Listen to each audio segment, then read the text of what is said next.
মানব না কোনো বাধা, জীবনটা আমার আফসোস নেই আর, হোক না যা হবার।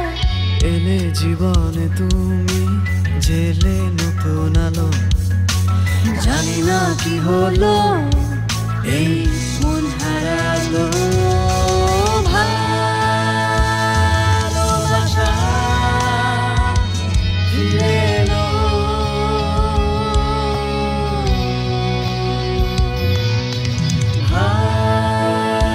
ভালোবাসা ফিরে এলো।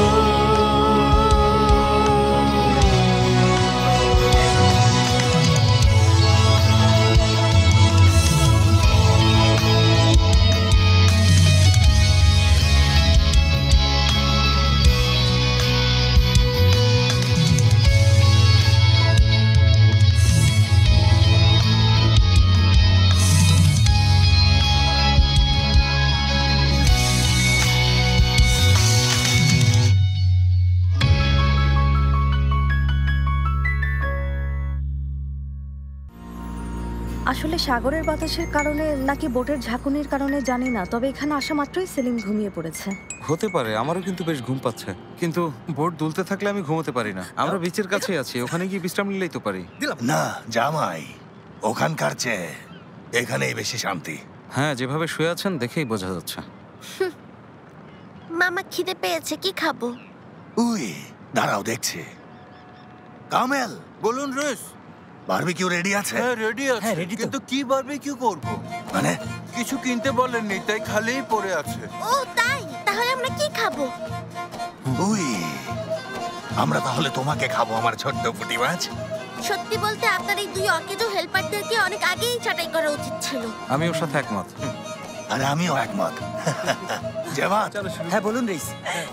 যাও আমার হারপুনটা নিয়ে এসো। হ্যাঁ এখনই আনছি। ওটা দিয়ে কি করবেন রেস বাবা? দেখবো গভীরে কারা চলাচল করে। ভাইয়া ফোনটা ধরো। আপনি যে নম্বরে ফোন করেছেন তা এই মুহূর্তে বন্ধ আছে। অনুগ্রহ করে আবার চেষ্টা করুন।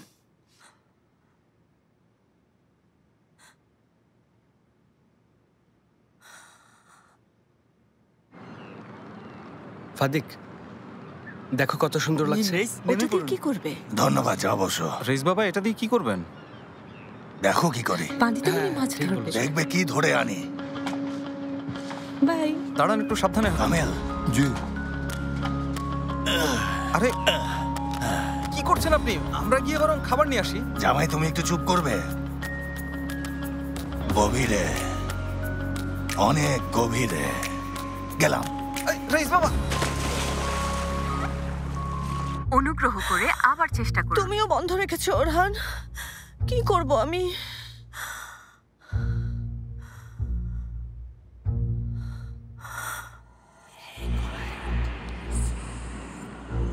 আরে এখন উঠছে না কেন উনি? আসবে ভেবো না। আরে কেন ভাববো না? কতক্ষণ হলো, খেয়াল আছে? মাছ ধরতে চেষ্টা করছেন, সময় লাগবে। তাই বলে এতক্ষণ সময় লাগবে নাকি? রেস বাবা, কি হলো ফাতিক? কি ব্যাপার, চিৎকার করছো কেন? বাবা অনেকক্ষণ আগে লাফ দিয়েছেন কিন্তু এখনো উঠছেন না। আচ্ছা ভেবো না, বাবা উঠে আসবে। আরে ভেবো না বললেই হয়ে গেল। কতক্ষণ হয়ে গেছে দেখো, পানির নিচে কিভাবে শ্বাস নিচ্ছেন উনি। আরে প্যানিক করো না তুমি, বললাম তো আসবে। বুঝতে পারছি না সবাই এত নিশ্চিন্ত আছে কি করে। লোকটা তো ওখানে মারাও যেতে পারে, হয়তো মরে যাচ্ছে না। রেস বাবা, রেস বাবা, আমি আসছি। ওই ফাতিক,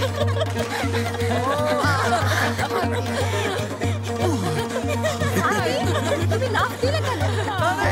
উনি কোথাও নেই। তুমি খুঁজে পাবে না, তোমাকে আরো গভীরে যেতে হবে। হয়েছে, থাম, তুমি উপরে চলে এসো। রেস বাবা, ওই দেখো কি করছো পাগল। রেস বাবা গভীরে যাওয়ার কথা বলে কোথায় চলে গেলেন? বেচারা উপরে উঠে এসো। তোমরা সবাই এত নিষ্ঠুর কেন? এমন কি কেউ নেই যে সাহায্য করবে? হ্যাঁ আর ফাতিক এসো, এটা কি শুরু করলে?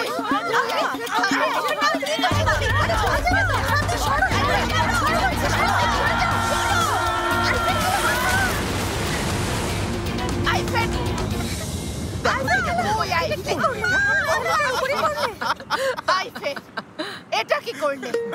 ছেলেটার উপরে পড়লে।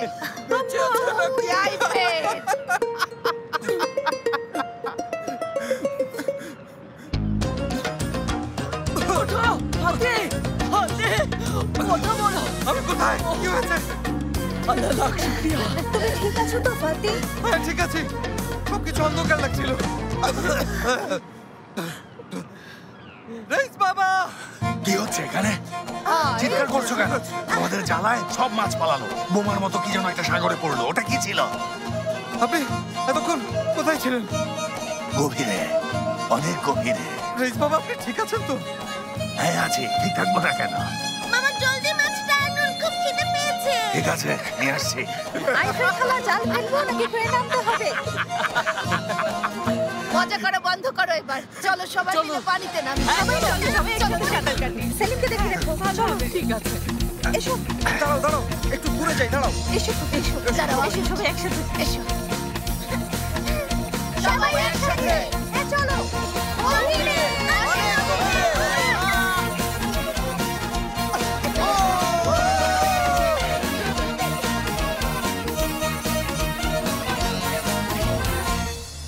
চলে এসেছি আল্লাহ, সেলিম। শেষ। আমি শেষ। এই আদিগার, হ্যাঁ, সারা শরীর জ্বালাপোড়া করছে। ও আল্লাহ, মনে হয় রোদে নাড়ি ভুড়ি পুড়ে গেছে। আমি তোমাকে আগেই বলেছিলাম। কি করছো? ব্যথা পাই তো, আমাকে ধরো না। রোদের দিনটা ভিতরে কিন্তু এত ভালোই সময় কেন কেটেছে। থাকলে? তুমি নিজের চেহারা দেখেছো? তুমি নিজেও পুরে লাল হয়ে গেছো। ওই তাই নাকি?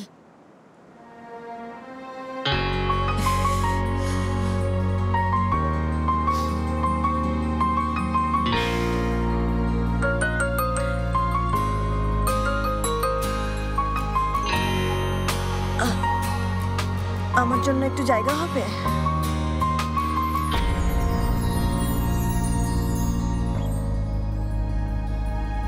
অবশ্যই।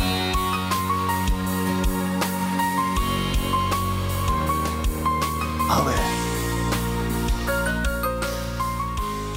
ওরাই আমাকে সিদ্ধান্ত নিতে বাধ্য করেছে। আমাকে আমার ভাইয়ের সাথে দেখা করতে নিষেধ করেছিল। থাক, হয়েছে, তুমি তোমার ভাইয়ের কাছেই থাকবে। কেতো না, ঠিক আছে? ভাইয়া, যাই বলো, এটা কোনোভাবেই মেনে নেওয়া যায় না। আমি বুঝি না কেউ কিভাবে নিজের সন্তানের সাথে এমন করতে পারে। অনেক হয়েছে, আমি কথা বলতে চাচ্ছি। ওরহান ওখানেই বসো। ওরহান ঠিকই বলেছে জাইনেব, তবে তুমি না, আমি কথা বলবো। ফাতি, বলছিলাম যে আসলে এই মুহূর্তে সবাই অনেক বেশি রেগে আছেন। ওখানে গিয়ে আরো ঝামেলা করার কোনো মানে হয় না। আমরা বরং অপেক্ষা করি, সবাই শান্ত হোক, সময় হোক, তখন দেখা যাবে। অপেক্ষা কেন আপু? আমার মনে হয় এটাই একদম সঠিক সময়। উঠলাম, আমি যাচ্ছি। বসো তুমি, বললাম তো আমি যাবো। ফাতি, কি? তোমরা প্লিজ তর্ক করো না। উফ। আচ্ছা শোনো, এখন ওখানে গিয়ে কথা বললে কারোরই কোনো লাভ হবে না। সেলিন এখানে আছে, ভালো আছে। এখন কথা বলতে গেলে বরং আরো ঝামেলা বাড়বে। তুমি তোমার মমকে চেনো না? ওর না হয় মাথায় সমস্যা, কিন্তু তুমি, তোমার তো পরিস্থিতি বোঝার কথা। তুমি গিয়ে কি বলবে ওনাদের? আর তোমার কি সমস্যা? তুমি এত লাফাচ্ছ কেন শুনি? ওর বড় ভাই এখানে আছে, ব্যাপারটা দেখছে। তুমি কোন অধিকারে ওখানে গিয়ে কথা বলবে? কে তুমি? হ্যাঁ, কি হও? আপু একটু দাঁড়াও, আমি তো ভাবছিলাম দুলা ভাইয়ের সাথে। একদম ঠিক বলেছে। কে তুমি? কেন ওখানে যাবে? আরে কেন যাবে ওখানে? কোন অধিকারে? আমি হলাম ওর ভাই। ভাই ওর? চুপ চুপ, প্লিজ তোমরা একটু থামবে। আমার খুব মাথা ব্যথা করছে, আর পারছি না। আচ্ছা আচ্ছা, ঠিক আছে, সরি, আমি সব সামলে নেবো, চিন্তা করো না, কেমন? সবকিছু ঠিক হয়ে যাবে, চিন্তা করো না। এসেছে।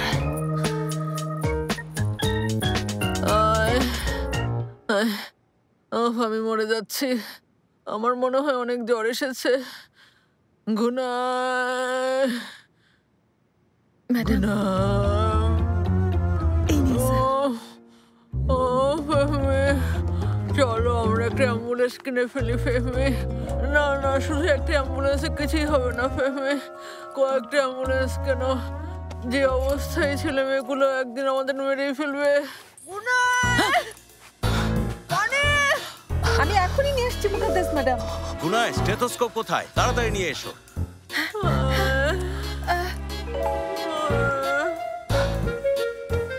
দাও। এই নিন ম্যাডাম।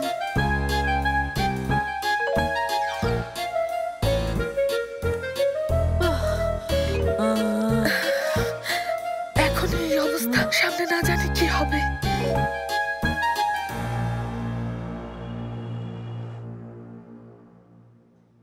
শোনো কামিল, কামিল, কামিল ওঠো। কি? আরে আমি না কিছুতেই মাথা থেকে সরাতে পারছি না। কি? বলছি শোনো, ওই জলদস্যু বারবোসার সেই গুপ্তধন আজ পর্যন্ত কি খুঁজে পেল না কেন? মনে হচ্ছে এখানে কোনো রহস্য আছে। আমি কি করে জানবো ভাই কেন খুঁজে পেল না? আমার মনে হয় ভালোভাবে খোঁজেনি। আরে না না, কোনো একটা রহস্য তো নিশ্চয়ই আছে। কি? মনে হয় ওই গুপ্তধন অভিশপ্ত। কি অভিশপ্ত? গুপ্তধনটা খুঁজে পেলে আমরাও অভিশপ্ত হয়ে যাব? হ্যাঁ, এমনটা হতে পারে। আমার মতে এটা কোনো সাধারণ গুপ্তধন না, কেউ এটাকে পাহারা দিচ্ছে। কে দিচ্ছে? প্রহরীরা। তবে এই প্রহরীরা কিন্তু মানুষ না, অর্থাৎ সেখানে অদৃশ্য কোনো শক্তি জড়িত আছে, কোনো অতি প্রাকৃত শক্তি যারা হাজার বছর ধরে এটাকে রক্ষা করছে।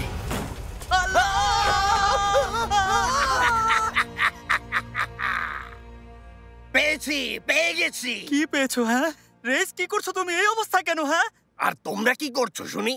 এই অবস্থা কেন? কি রেস, আমরাও তো তোমাকে এটাই জিজ্ঞেস করলাম, কি আশ্চর্য। হ্যাঁ, আমার প্রশ্নের জবাব দাও। তুমি ওর কোলে উঠে বসেছিলে কেন? আসলে শব্দ সেই কামিলের। এখানে আমার কি দোষ? আমি কি করেছি? আচ্ছা হয়েছে, বাদ দাও তো, আমাদের যেতে হবে। কোথায় যাব? গুপ্তধন খুঁজে পেয়েছি, ওটা বের করে আনবো।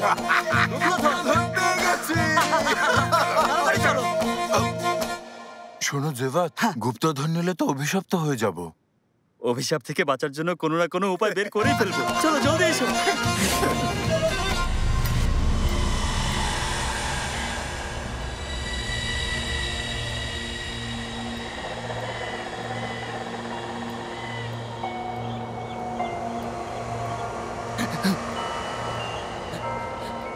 ভয় নেই, কিছু হবে না।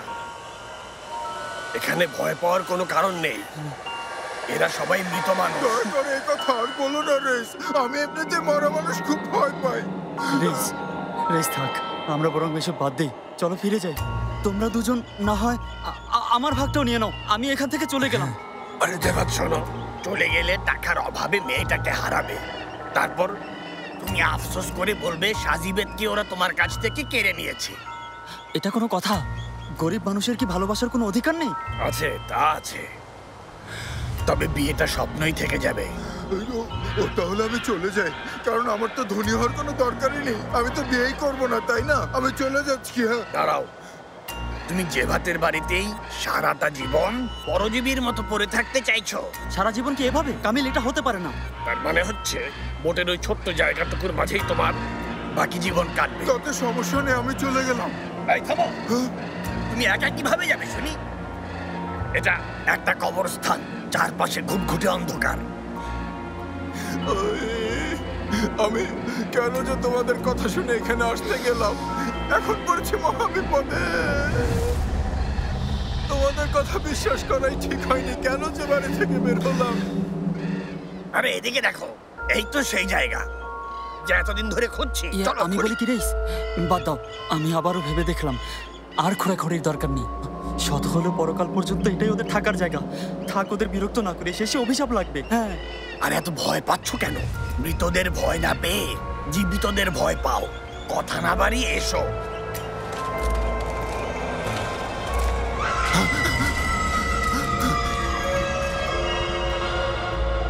এটা তুমি কি শোনালে মেরিয়েম? তার মানে আমার বাড়িটা সত্যি হাতছাড়া হয়ে যাবে? আমরা কি কোনোভাবেই বাড়িটা ফিরে পেতে পারি না? আইফের, তোমার স্বামী তোমাদের বিয়ের আগেই বাড়িটা কিনেছিল, আমাদের কিছুই করার নেই। চাইলেও তো এখন দাবি করতে পারবে না। কিন্তু মন ভরে বদ্দোয়া তো দিতে পারবো নাকি? একটাই চাওয়া, ওই অসভ্যটা যেন কখনো অন্ধ না হয়। তুমি সাক্ষী আল্লাহ, ও শুধু দূর থেকে আমাকে দেখবে আর জ্বলে পুড়ে মরবে ইনশাআল্লাহ, এটাই চাওয়া। এটা আবার কোন ধরনের বদ্দোয়া? মানে তুমি আশা করছো ওনার যেন খারাপ কিছু না হয়? আমি বলছি আসল বদ্দোয়া। বড়দের কথার মাঝে কথা বলতে হয় না, বুঝলে মামুনি? খারাপ দেখায়। আইফের মনে হয় ওর স্বামীকে এখনো ভালোবাসে, তাই না ইয়াদিগার? কে, আমি নাকি? হ্যাঁ। কি যে বলো না তুমি! আমি এমন বাজে একটা লোককে কেন ভালোবাসবো বলো?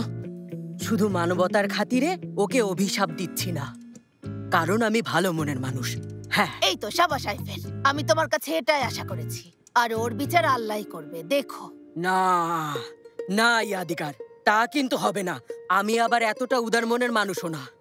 এমন সুন্দরী বউ ঘরে রেখে অন্য একটা সস্তা মহিলাকে নিয়ে নির্লজ্জের মতো সবখানি ঘুরছে। ও কি তুমি জানো ও যে কত বড় একটা জান, কত বড় সুখ? কত বড় বেহায়া বেহায়া বেহায়া বেহায়া বেহায়া বেয়াদব একটা। আমার নাম আইফের, বুঝলে? আমি ওকে খুঁজে বের করব। ওর কোটর থেকে চোখ দুটো এভাবে টান দিয়ে বের করে ওর ভেতর যদি না ভরে দেই, আমি আমার নাম বদলে ফেলবো। ইয়াদিগার। ওই আইফের, মাথা ঠিক আছে তোমার? ছোট মেয়েটার সামনে মুখে যা আসছে তাই বলে যাচ্ছ, লাগাম দাও মুখে। ওহো, আইফের খেলার ভেতর থেকে দেখি হ্যানিবল বের হয়েছে। ও আবার কে? প্রফেশনাল এক সাইকোপ্যাথ। কোনো বেচারেই হবে। ওর স্বামী ওর সাথে কি করেছে কে জানে।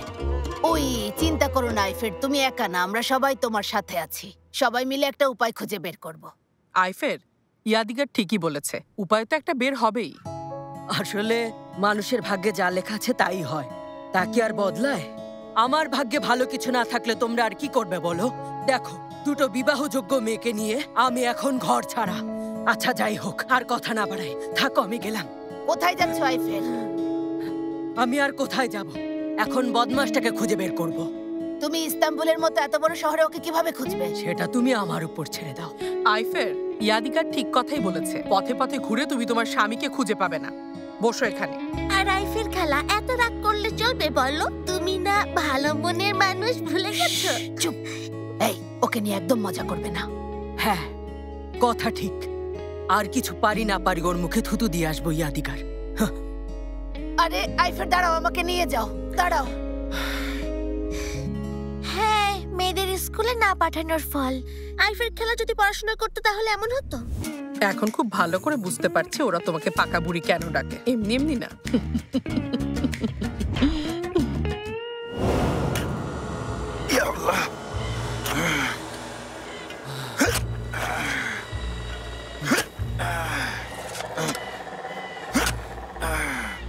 হাতটা শক্ত করে ধরো না, দেখে মনে হচ্ছে হাত থেকে উড়ে যাবে।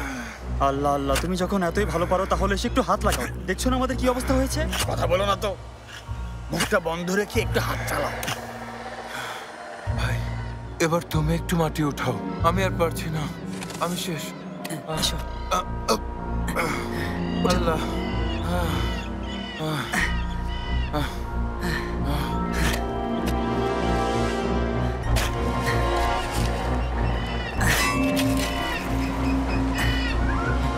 এটা কি শক্ত কিছু মনে হচ্ছে?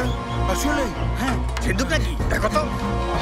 অপেক্ষার দিন শেষ, আমি তোমার কাছে আসছি সাজিবেন।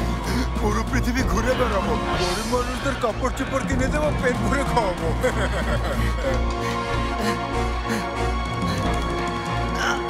হ্যাঁ কামিল, পেয়েছি পেয়েছি, কিন্তু এটা বের হচ্ছে না। পারবে, চেষ্টা করো। টানো ভাই, টানো টানো, আল্লাহর নাম নিয়ে জোরে টান দাও।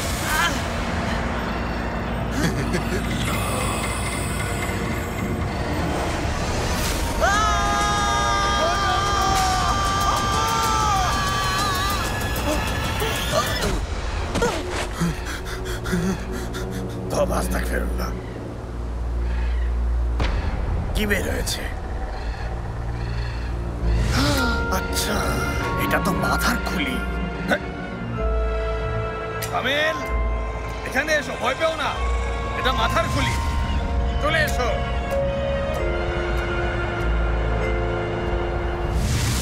একটা ডাইনির পাল্লায় পড়েছি আমরা। সবাইকে বশ করে পুরো পরিবারটার উপর কবজা করতে চাইছে। আমার বাচ্চা দুটোকে আমার কাছ থেকে কেড়ে নিয়েছে। আমি তো আগেই বলেছিলাম, মনে আছে? এই মেয়েকে বেশি প্রশ্রয় দিতে নিষেধ করেছিলাম, কিন্তু কেউ শোনেনি। প্রথমে ফাতি ছিল ওর টার্গেট, আর এখন সেলিনের পেছনে লেগেছে। গুলসুম ম্যাডাম। বলো গুনাই। জেইনেব ম্যাডাম এসেছেন। জেইনেব এসেছে? জি ম্যাডাম। মানে কি? হ্যাঁ, কি বলছো? তুমি কোন সাহসে বাড়িতে এসেছো? তোমার কি লজ্জা শরম বলতে আর কিছু অবশিষ্ট নেই? অবশ্য তোমার লজ্জা নেই তা তো আগেই জানতাম, কিন্তু এত বড় সাহস তুমি পেলে কোথায় বলো তো? কোন অধিকারে তুমি এ বাড়িতে এসেছো? এখানে আমার জন্য আসিনি, ফাতিয়ার সেলিনের জন্য এসেছি। ওদের কিছু হয়নি তো? না গুলসুম ম্যাডাম, ওরা ভালো আছে, কিন্তু আপনারা ওদের হারাতে চলেছেন। ওদের মাথায় এখন হাজারটা প্রশ্ন ঘুরপাক খাচ্ছে। প্রথম প্রশ্ন হচ্ছে, কিভাবে এত সহজে ওরা আমাদের উপর থেকে মুখ ফিরিয়ে নিতে পারলো? জেনেব, এটা একান্তই আমাদের পারিবারিক বিষয়, তুমি এর মধ্যে এসো না। ভালো বলেছো। শুনলে তো ফেহমিও তোমাকে আর বিশ্বাস করে না। চলে যাও এখনই। ফেহমি আঙ্কেল, আপনারাই ওদেরকে আরো দূরে ঠেলে দিচ্ছেন, ওদেরকে হারাতে চলেছেন। ফাতির উপর আপনাদের ক্ষোভ আছে বুঝলাম, কিন্তু সেলিন, ও তো শুধু নিজের ভাইকে দেখতে চেয়েছিল। এটা ওর অধিকার। এখানে তো সেলিনের কোনো দোষ নেই। ঠিক, এখানে ওর কোনো দোষ নেই, কারণ সব দোষ একমাত্র তোমার। তুমি সেই পরিবারটাকে ধ্বংস করে দিয়েছো, ওদের চোখে আমাদের শত্রু বানিয়েছো। মুকাদ্দেস আন্টি, দেখুন ফাতি আর আমি যে ভুল করেছি তার মূল্য আমরা ঠিকই দিচ্ছি। বিশ্বাস করুন আমি অনুতপ্ত। যদি পারতাম অতীতে গিয়ে সব ঠিক করতাম, কিন্তু আফসোস সেই ক্ষমতা আমার নেই। মুকাদ্দেস। আচ্ছা আম্মা, আপনি এখনো মুকাদ্দেস বসো।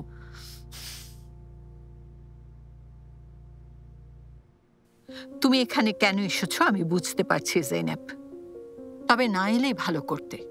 তোমার এই দায়িত্ববোধ আমাদেরকে এভাবে কষ্ট দেওয়ার আগেই যদি জেগে উঠতো তাহলে ভালো হতো। এখন এর কোনো অর্থও নেই, মূল্যও নেই। ঠিক বলেছেন আপনি, একমত। জানি না আপনার কাছে আমার এই কথার গুরুত্ব আছে কিনা, তবে বিশ্বাস করুন আপনাকে যে কষ্ট দিয়েছি সেজন্য আমি খুবই অনুতপ্ত।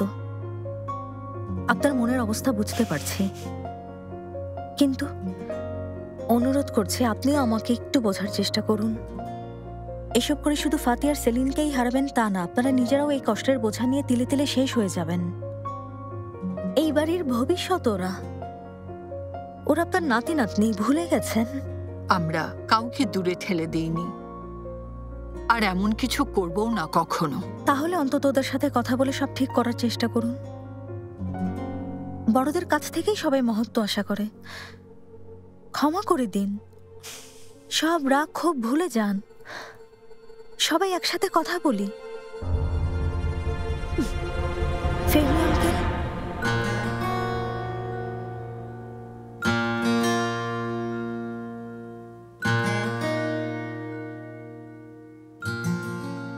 তার মানে এখানে শুধু শুধুই এসেছি।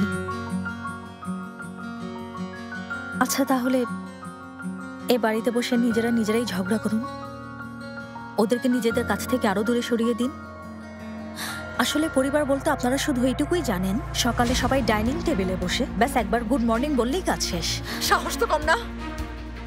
তুমি কোন মুখে এত বড় বড় কথা শোনাচ্ছ? আমাদের জ্ঞান দিতে এসেছো তুমি? হ্যাঁ, এ বাড়ির বাচ্চারা যে চলে গেছে এর জন্য শুধু তুমিই দায়ী। তোমার কারণে ওরা চলে গেছে। এই ক্ষেত্রে আমার আসলে কিছুই করার প্রয়োজন নেই মুকাদ্দেস আন্টি। সন্তানদেরকে নিজের কাছ থেকে দূরে সরিয়ে দেওয়ার জন্য আপনি একাই যথেষ্ট।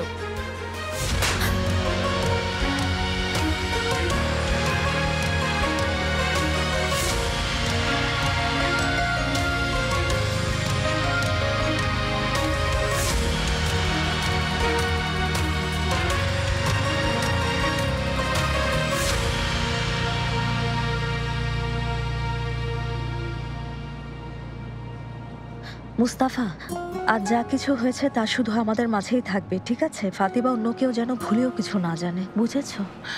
কোনো চিন্তা করবেন না জেনেব ম্যাডাম, কেউ কখনো জানবে না। অনেক ধন্যবাদ মুস্তাফা। ভাববেন না জেনেব ম্যাডাম। আচ্ছা, তুমি আমাকে বাড়ির সামনে নিয়ে যেও না, একটু আগেই নামিয়ে দিও যেন কেউ না দেখে। ঠিক আছে, আপনি যেভাবে বলবেন জেনেব ম্যাডাম।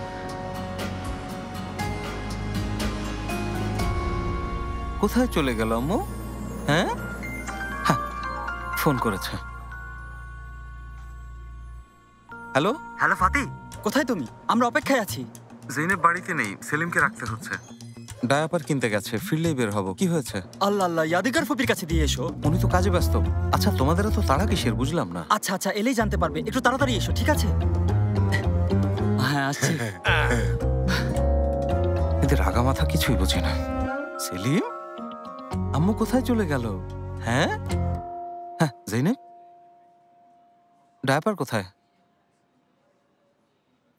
কোথাও খুঁজে পেলাম না।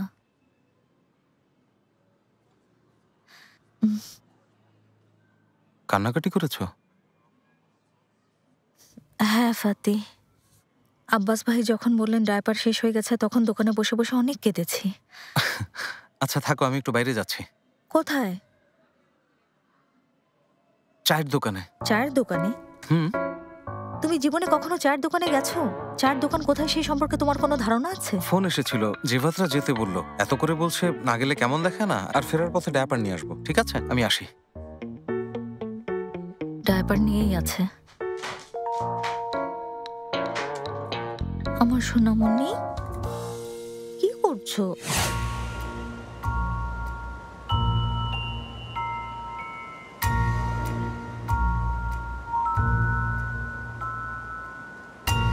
তোমাদের কেউ কি বলবে আমাকে কেন ডেকেছ? এসব কি? নাও, তোমার ডান হাত এই 3টা জিনিসের উপর রাখো, আর যা বলি তা তুমিও আমার সাথে বলো। কেন? বিষয়টা অনেক গোপনীয় ফাতি, টপ সিক্রেট, বুঝেছো? তাই তোমাকে শপথ করতে হবে। আচ্ছা আচ্ছা ঠিক আছে, আমি কাউকে বলবো না। বলে ফেলো। না ভাই, আগে শপথ করতে হবে, না হয় আমরা বলতে পারবো না। আমরা সবাই শপথ করেছি, তোমাকেও করতে হবে। বিষয়টা খুবই গুরুত্বপূর্ণ ফাতি। ভাবতে পারবে না কত গুরুত্বপূর্ণ। শপথ তো করতেই হবে।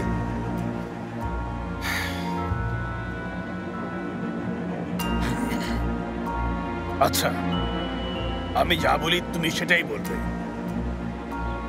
আমি ফাতিহ শেখের জিজাদে। আমি ফাতিহ শেখের জিজাদে। কোরআন, দেশের পতাকা আর রুটি রুজির শপথ নিয়ে বলছি। কোরআন, দেশের পতাকা আর রুটি রুজির শপথ নিয়ে বলছি যে এথেম, কামিল আর জেভাতের থেকে যে গোপনীয় কথা জানবো সে ব্যাপারে কাউকে কখনোই কোনো কিছু বলবো না। এথেম, কামিল আর জেভাতের থেকে যে গোপনীয় কথা জানবো সেই কথা আমি কাউকে বলবো না। আর যদি কাউকে বলি, 2 চোখ অন্ধ হয়ে যাবে, 2 পা খোঁড়াও হয়ে যাবে, কোমর ভেঙে যাবে, সব দাঁত পড়ে যাবে, ঘরের ছাদ ভেঙে মাথায় পড়বে, মাথা সব চুল পড়ে যাবে, আর কখনো দাঁড়িয়ে উঠবে না, সারাটা জীবন কষ্ট পাবো। আরে আমি কেন সারা জীবন কষ্ট পাবো? অন্ধ হব? মানি না এসব। আল্লাহ আল্লাহ, শপথ করতে বলেছি, বাস করে ফেলো। না, আমি কেন খামোখা আমার জীবনে এতগুলো অভিশাপ ডেকে আনবো? আল্লাহ আল্লাহ। আচ্ছা ঠিক আছে, কথা বাড়িও না। আমি শপথ করছি যে এই গোপনীয় বিষয় কখনো কাউকে বলবো না, এতটুকু বলো। আমি শপথ করছি যে এই গোপনীয় বিষয় কখনো কাউকে বলবো না। এবার তোমাকে দেখানো যায়। হ্যাঁ দেখাও। যেবার জিনিসটা দেখাও তো। দেখাচ্ছি। কি বের করছো তুমি? এই যে নাও, দেখো।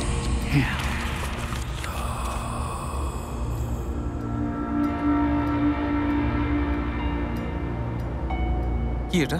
এটা জেনোয়ার জলদস্যু বারবোসার কয়েকশো বছর আগে হারিয়ে যাওয়া গুপ্তধনের নকশা। কি যেন বললেন? গুপ্তধন, ম্যাপ এটা। হ্যাঁ, এই যে এখানে দেখো, এই যে এখান থেকে আমরা সোনা পাবো। হ্যাঁ। না না না না, এটা ছাড়ো বাবা, এটা নিও না। দাঁড়াও, মামুনি তোমাকে খাইয়ে দিচ্ছে। এই যে নাও, লক্ষ্মী শোনা আমার। কি খবর? এসো না ওরহান, এখানে বসো। না, আমি বসবো না, একটু আপুর সাথে কথা ছিল। আপু, কি হয়েছে? না আচ্ছা দাও, আমি খাইয়ে দিচ্ছি। নানমুন্নির হাতে খাও কেমন? দাও, আমার হাতে দাও। এই তো। কি হয়েছে? আপু, সেলিন এখানে আসার পর থেকে ওর মুখে হাসি নেই। আমি ভাবছি ওকে স্বাভাবিক করার চেষ্টা করছি, কিন্তু আমার মাথাটা কোনো কাজই করছে না। যে নিজেই টাক, সে কিভাবে চুল গজানোর ওষুধ দেবে বলো? আমারও একই অবস্থা। ফাতির জন্য কি করা উচিত কিছুই বুঝতে পারছি না। তাহলে কি করবো আপু? এভাবে হাত পা গুটিয়ে বসে থাকবো? তার চেয়ে চলো আমরা ওখানে যাই, গিয়ে ওনাদের সাথে দেখা করি, তারপর কথা বলে বোঝানোর চেষ্টা করি। লাভ নেই, কথা বলে কোনোই লাভ হবে না, বুঝেছো? কিন্তু কেন আপু? আমরা ঠান্ডা মাথায় যৌক্তিক কথা বলে ওনাদের বোঝানোর চেষ্টা করবো। ওরহান মাঝে মাঝে ইচ্ছে করে টেপ দিয়ে তোমার মুখটা বন্ধ করি। দেখো ভাইয়া, মুকাদ্দেস আন্টির সাথে কোনো প্রকার যুক্তির কোনো সম্পর্ক নেই, বুঝেছো? আর যদি থেকেও থাকে সেটা সাপে নেউলের সম্পর্ক। হয়েছে? আচ্ছা হয়েছে, তুমি তো আমার বড় বোন, তুমি না হয় কিছু একটা ভেবে বের করো আপু।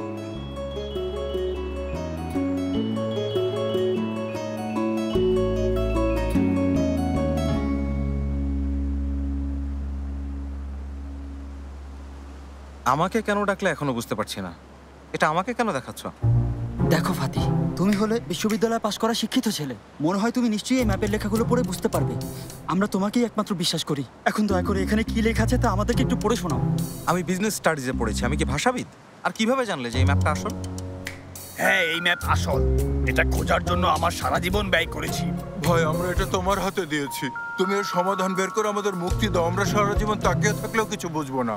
হ্যাঁ দেখো, যদি গুপ্তধন পাই তাহলে তুমি যে শুধু একমাত্র ধনী হবে তা না, তোমার কল্যাণে আমরা তিনজন আমাদের এলোমেলো জীবনটাও একটু গুছিয়ে নিতে পারবো। আমাদের জন্য চেষ্টা করো, ঠিক আছে? হ্যাঁ আচ্ছা, অনুরোধ করছো? হ্যাঁ হ্যাঁ।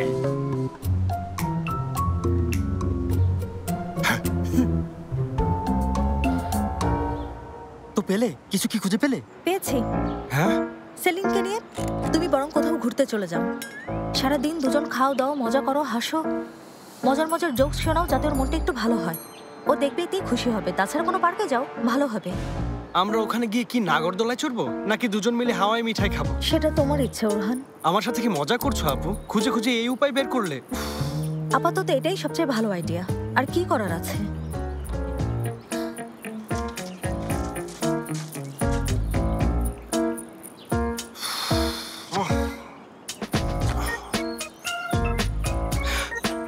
আসলে ভালো আইডিয়া, ভালো আইডিয়া, এটাই করি। Saline, saline, saline. ওগানচ ভাজ না নাথ পাম, এটা কোন ভাষা? ভাব লান, এটা আসলে কোন ভাষা? ল্যাটিন মনে হচ্ছে। হ্যাঁ, এই ভাষা ল্যাটিন, আমি আগেই বলেছিলাম। শোনো ফাদি, তুমি শুধু অর্থ বের করো, খোঁজার দায়িত্ব আমাদের। আর তা না হলে এই গুপ্তধন খোঁজার জন্য এর কবর ওর কবর ঘুরতে ঘুরতে একদিন দেখবে আমরা নিজেরাই কবরের মধ্যে চলে যাব। চিরবিদায়। একটু ভাবতে দাও।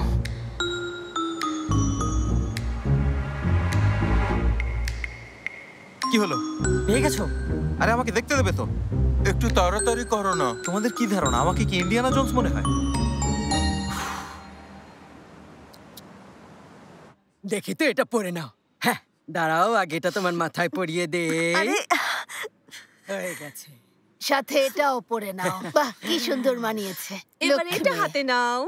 তুমি আমাকে এসব কেন দিচ্ছ? আচ্ছা, আমি ঠিক কি করব? কেক।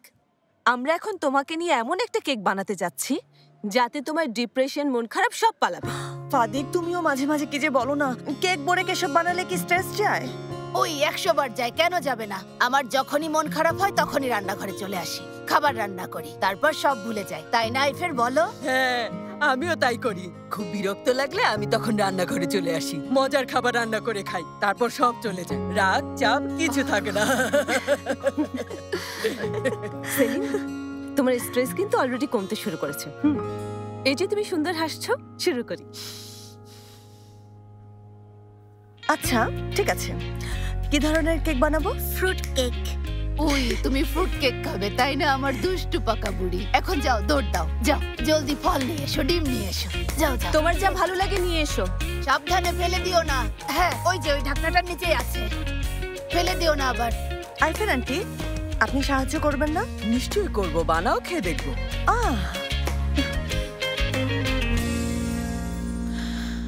গুনায়কে দরকারের সময় খুঁজে পাওয়া যায় না। অকর্মা, কে জানে কোথায় ঘুরে বেড়াচ্ছে এখন।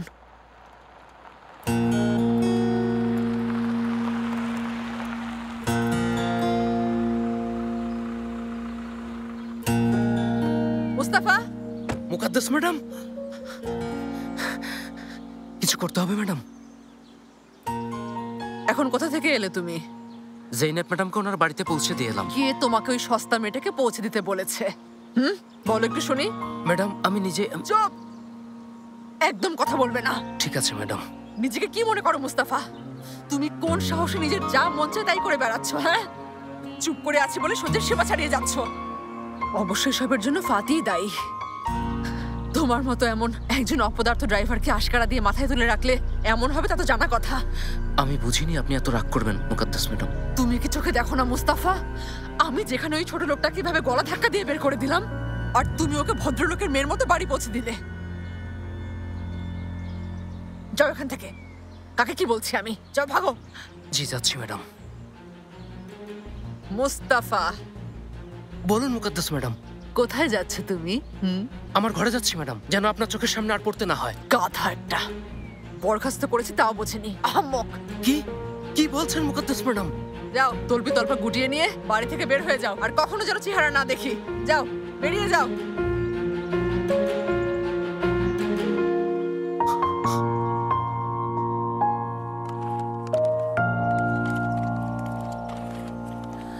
এই কষ্ট কখনো ভুলবো না। বিদায় আমার কর্মস্থল, চিরদিনের মতো বিদায় গুনায়। ভেতরে যাও, ভাগো।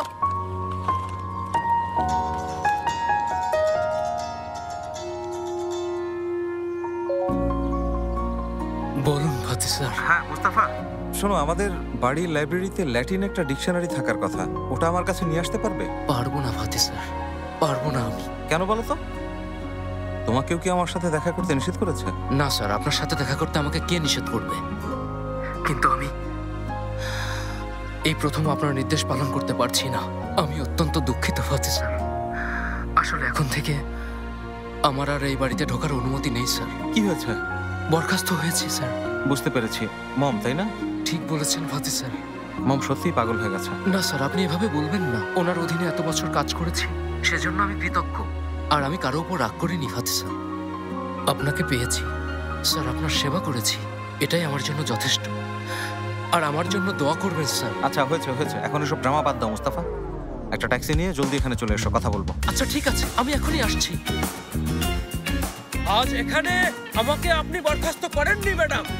আমি ফাতি স্যারের একনিষ্ঠ সেবক মুস্তাফা স্বেচ্ছায় পদত্যাগ করলাম। আর ফাতি স্যার যেখানে নেই সেখানে আমি থেকে কি করব? অযথাই এখানে পড়েছিলাম। আল্লাহ!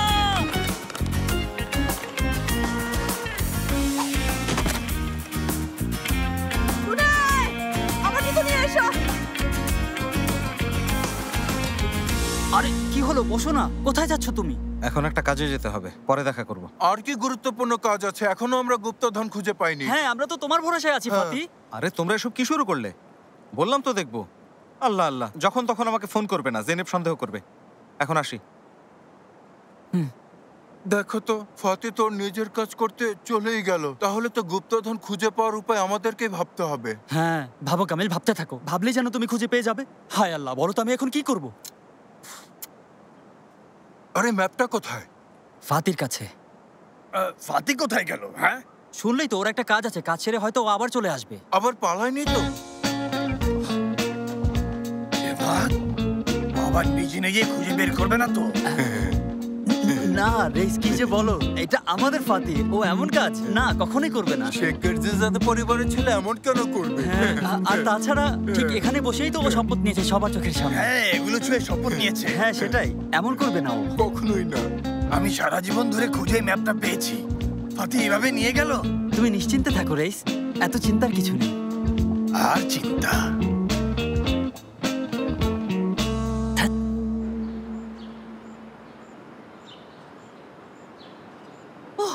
শেষ হলো অবশেষে। আমারও মন ভালো হয়ে গেছে। সত্যি বলতে সবাই মিলে একসাথে কিছু বানানোর মজাই আলাদা। আমার সাথে তো কখনো বানালে না। আম্মা এখন আবার বলা শুরু করো না যে আমি কোনো কাজের না। আরে সরো না। আজব। আইফের আন্টি, ফাতিক তো পুরস্কারও পেয়েছিল, ভুলে গেছেন? হ্যাঁ তা ঠিক, আমি ভুলে যাইনি।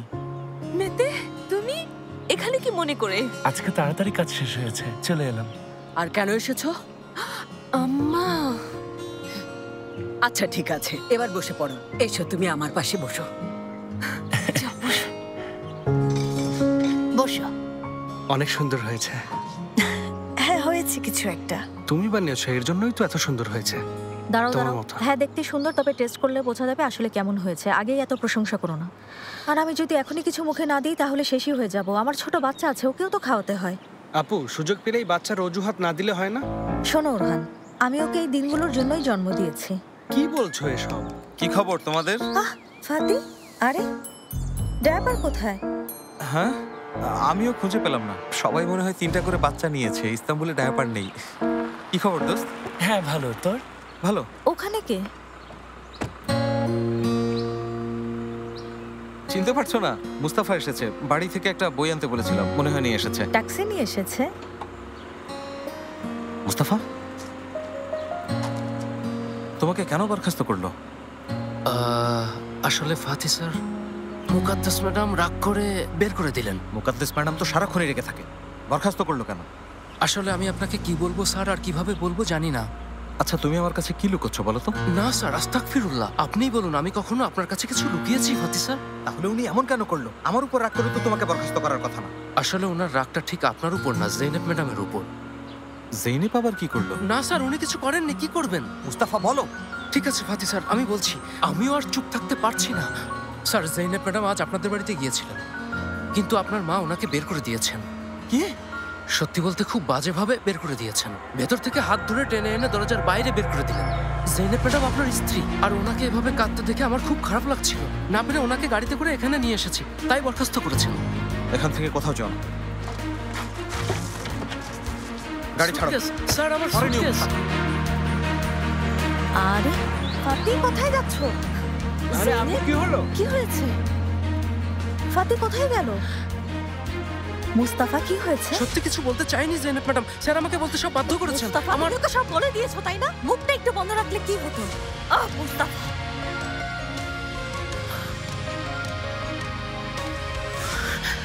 কি খবর?